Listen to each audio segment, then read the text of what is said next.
Selamat pagi Ibu dosen dan teman-teman. Pada pagi hari ini saya akan menjelaskan persamaan dan perbedaan antara belalang dan laba-laba. Yang pertama, persamaan. 1. Sama-sama memiliki bermulut dan penggigit. Yang kedua, sama-sama berkaki banyak, berbuku-buku. Yang ketiga, sama-sama kepala dan badannya jadi satu. Yang kedua, perbedaan antara belalang dan laba-laba.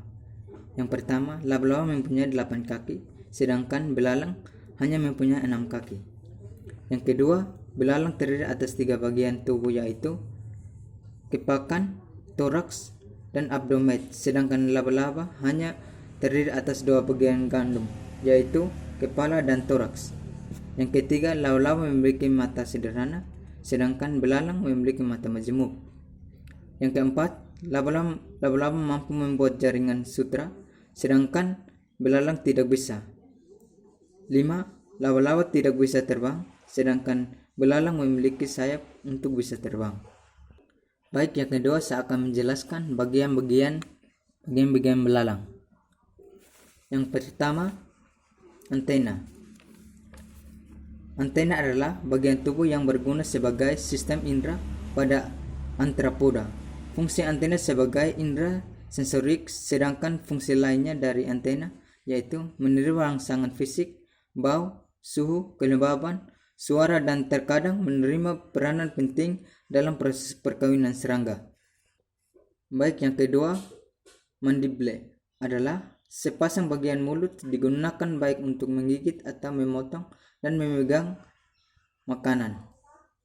Yang ketiga, maksilaan merupakan tipe mulut belalang yang terletak di bawah dekat dengan mandibula. Yang keempat, lambeon adalah tipe mulut penggigit dan pengguna struktur kira-kira segi empat dibentuk oleh maksila sekunder berpasangan. Yang kelima, coxa adalah rus kaki yang terletak pada pangkal kaki dekat dengan dada. Yang keenam, trochanter merupakan lingkaran paha. Yang ketujuh, femur merupakan bagian paha. Yang kedelapan, tibia merupakan rus keempat, biasanya lebih ramping tetapi kira-kira sama panjangnya dengan femur, dan pada bagian ujung tibia biasanya terdapat duri-duri atau taji. Fungsi tibia untuk menopang bagian tubuh atas sehingga dapat menggerak tubuhnya untuk berjalan. Yang kesembilan, tarsus. Tarsus merupakan ruas terakhir, biasanya terdiri atas 1-5 ruas. Fungsi tarsus sebagai pijakan saat tubuh dan posisi berdiri atau maupun berjalan agar menjadi seimbang. Yang ke-10, claw. Claw merupakan kuku tarsus terdapat di ujung ruas. Fungsi claw digunakan sebagai tempat berjalan. Yang ke-11, spiracle adalah lubang udara atau jalan masuknya udara sebelum udara menuju transkea. Letaknya berada pada permukaan tubuh serangga. Fungsi spiracle untuk menyaring udara yang masuk dan mengatur kadar air agar tidak terhabis air saat spiracle dibuka. Ketika udara masuk sekraya, maka spiracle akan tertutup. 12. Ovipositor. Ovipositor adalah alat kelamin pada serangga betina untuk meletakkan telur. Fungsi ovipositor pada belalang adalah alat untuk meletakkan telur pada area yang sesuai, misalnya meletakkan telur pada daun dengan posisi berjajar atau memanjang. 13. Abdomen merupakan bagian positor tubuh serangga. Fungsi abdomen pada belalang adalah untuk mencerna makanan. Hal ini dikarenakan di dalam abdomen belalang terdapat sistem pencernaan makanan. 14. Sayap bagian depan belakang lebih lurus, lebih tebal dan kaku, permanen. Fungsinya sebagai alat bantu untuk bergerak agar dapat berterbang. sayap bagian belakang, belalang lebih tipis seperti selaput, fungsinya untuk terbang lebih stabil.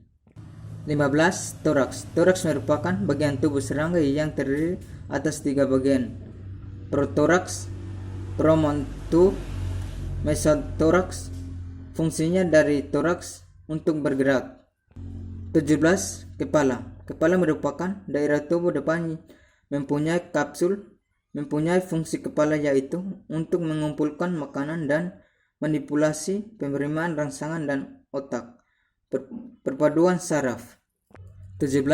Ocellus. Ocellus merupakan bagian mata tunggal belalang yang dinamakan oculus jantan. Mata tunggal dapat dijumpai pada larva, mifa maupun serangga dewasa. Baik, saya akan menjelaskan bagian laba-laba. Bagian laba-laba yang pertama, mata. Mata laba-laba yang terletak di depan berfungsi untuk memfokuskan penglihatannya pada mangsa dan mengumpulkan detail mengenai sekitarnya. Yang kedua, otak laba-laba berfungsi berukuran besar dengan kemampuan laba-laba membuat jaringan-jaringan. Yang ketiga, pasangan palpus. Fungsinya untuk alat bantuan perkawinan sebagai penggantinya. 4. Kelenjar racun. Berfungsi mempertahankan diri dari serangga musuhnya. 5. Gigi taring. Berfungsi untuk menahan dan menyuntik racun pada mangsa. 6. Mulut berfungsi untuk mengunyah. 7. Ganglion adalah kumpulan padat sel saraf yang berada di luar sistem saraf yang diselimuti oleh jaringan pangkal padat. 8. Paru-paru kelenjar.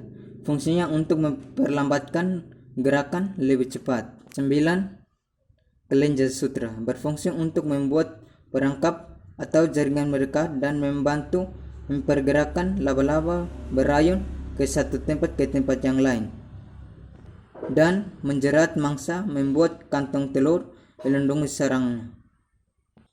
10. Ovarium berfungsi memproduksi sel telur dan mengeluarkan hormon. 11.